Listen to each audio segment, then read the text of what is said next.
Good morning and welcome back to News Centre. This morning we're putting to question Parliament's role of legislating, representing, budgeting and oversight as is expected in the House. This after a report by Mzalendo Trust dubbed the first scorecard for the 12th Parliament was released yesterday, detailing several things among the members of Parliament who have not spoken in the floor of the House and those who have performed poorly in terms of representation. In studio with us is Caroline Gaita, who is the Executive Director for Mzalendo Trust. I continue looking at the results on this infographic here, and I wanted us to discuss matters women because the two-thirds gender rule or the implementation of it has been quite elusive. And many times when the issues being discussed, matters quorum come up. But how did women perform in this report?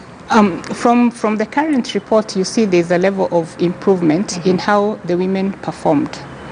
And what we would be careful not to do is relate, for example, the scorecard to the issue of quorum when the two-thirds gender rule is being voted or discussed, for example. Because what we have noticed is sometimes when that vote comes up, it comes up when the women MPs, for example, are supposed to be attending key international meetings. So outside the country. So overall, there's an improvement, and just judging their performance on the basis of their performance on the basis of comparing them to the other MPs, it's not as high, for example, compared to the other members of Parliament, but I wouldn't say it is bad. They are representing the issues, and the statistics is general, you know. It mirrors what is in the rest of the House. So if you look at how the members of the National Assembly, the elected members performed, that's mirrored in how the MPs performed, that's mirrored in how the nominated MPs performed. Right. Yes. So there's nothing untoward or unusual about, or negative, so to speak, about the women representatives. But having said that, you've seen also there's quite a high number of them with zeros. Absolutely, yes. 6 of them. So this begs the question how or why they would have nothing to say about the counties that they represent. Yes. All right. And it takes us back to the conversation about whether it's lack of opportunity, lack of interest, or lack of knowledge. Absolutely, yes. absolutely. You know, because not saying anything at the end of the day, despite the major issues discussed in both houses. Exactly. Let's talk about those major issues, because they're issues that spin all across the country. What are the major themes of discussion in the National Assembly, for example? From our analysis, we've seen issues to do with budget, we've seen issues to do with corruption. Of course, the handshake, having happened just after last year's elections, also has a key role. We had an increased cases of femicide last year, starting with Sharon's murder. So that also got itself on our summary of the key issues that were discussed. There were issues of revenue, the revenue bills and the revenue allocation to counties, for example. That was also dominated the conversation last year. Yes. All right, so those are quite important issues. And, you know, many would think anybody in Parliament would have something to say about the same. But let's talk about the performance county by county, because at the end of the day, every county is represented within the National Assembly. Which county has performed better than others? So from our scorecard, Trans Nzoia is the best county. And it was interesting to note that for Trans Nzoia, the MPs, all the 6 MPs in the constituency, for example, have performed well. We have other constituencies that, for example, one person did pretty well and the others hardly said a word. So, for example, if you take Kiambu County, Kimani Ichung'wah is the top MP for the 290 elected MPs. But if you look at the other MPs in the constituencies, some have 5, most of them some have below 20, below 40. On the lower side, you have counties like Embu and Lamu. And Embu was quite a surprise because the MPs across all the constituencies did very badly. And so the question we were even asking ourselves in the office was, didn't they have any issues that they needed to represent that relate to Embu County? Was it infrastructure? Was it, roads or food? There must have been something that they needed to say. Yeah, so on the top was Trans Nzoia. All right. Yeah. And like I say, it's important to have that accountability. I keep reading from this report that there are members of parliament who are rarely in the house. So many times they get harassed by the orderlies when they're confused for being strangers, yes. trying to gain access into parliament. How then can we keep our elected and nominated members of parliament more accountable, making sure, value for money, you earn the allowances that you're receiving?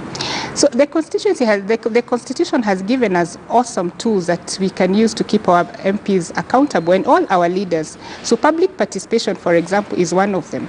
So in the legislative development, and we have a great platform that we use to engage public in the development of legislation, our Dokeza platform. Contribute to the making of bills as a citizen, but also and find out what is your MP doing, especially to legislation pertaining to key issues of public interest. All laws are of public interest, but we know there are those that really make headlines. The 2/3 gender rule, for example, as a citizen, I would be curious to see what did my female rep, how did my MP, what did my special interest representative, how did they vote? Did they contribute when that bill was being discussed? So that's number one. Number two, the Constitution has also given us the tool for recall.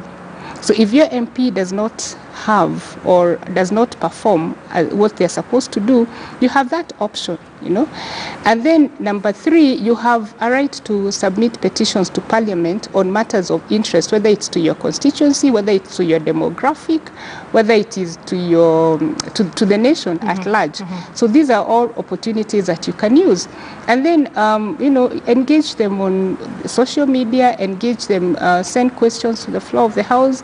And our website provides, it's very interesting that on our website, the Mzalendo website, we see a lot of citizens giving us or asking us questions that are directed to the MPs, and because sometimes they are not able to access them, then they're sent to us, and we are supposed to then send them to the MPs. Right. So there's a lot as citizens we can do.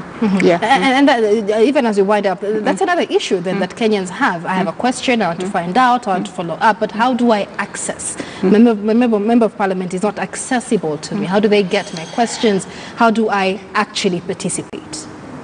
So there's, of course, the parliamentary website that you can access, and then our platform provides the information on all members of parliament, all of them. You can get their profiles, you can get the conversations about what they are contributing to in the floor of the House. But most importantly, all MPs have official accounts, and contacts. I think for us, the question we should throw back is, are those contacts accessible, and they have PAs and they have these officers who run their houses. Maybe the idea is to then make sure that those access contacts are public. All right. Yes. All right. And the two-way traffic, that once you contact the MP, you're able to get feedback.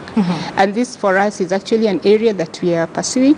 It's an area we hope to see how it can be improved so that the engagement between the citizens and the members of Parliament is then smooth. All right. Yeah. As we wind up this conversation, your final comments on this, because Kenyans, have quite the reaction. They're saying, it's funny that I see my member of Parliament in rallies and kamakunjis every day, but they're not as vocal on the floor of the House. But it's an interesting phenomenon that, very many times, those who've been most vocal on the floor of the House will rarely get re-elected, or those who are deemed very silent but are vocal outside the floor of the House will get re-elected. So there seems to be a disconnect even in terms of what Kenyans and, the voter themselves want. How do we bridge that gap?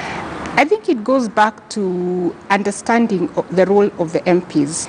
So as citizens, as civil society organizations, and as the media, I think there's a call on us to educate the public on what the members of Parliament are supposed to be doing, so that it is on the basis of that role that we engage them. I think it's quite disheartening that you see some of the MPs who made big contributions to this country through laws, through bills, through policies, not being re-elected just because they spent time doing what they're supposed to do in the first place.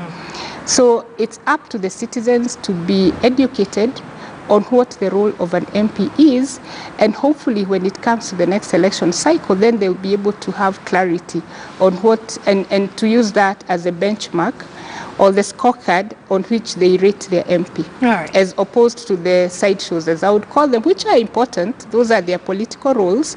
But remember, when we took you to the House, it's for that role. All right, many thanks. That is Caroline Gaita. She is the Executive Director, Mzalendo Trust, an organization that monitors Parliament, having just yesterday released the first scorecard for the 12th Parliament. Many thanks for being with us in studio this morning. It was my pleasure. Now, reports reaching us now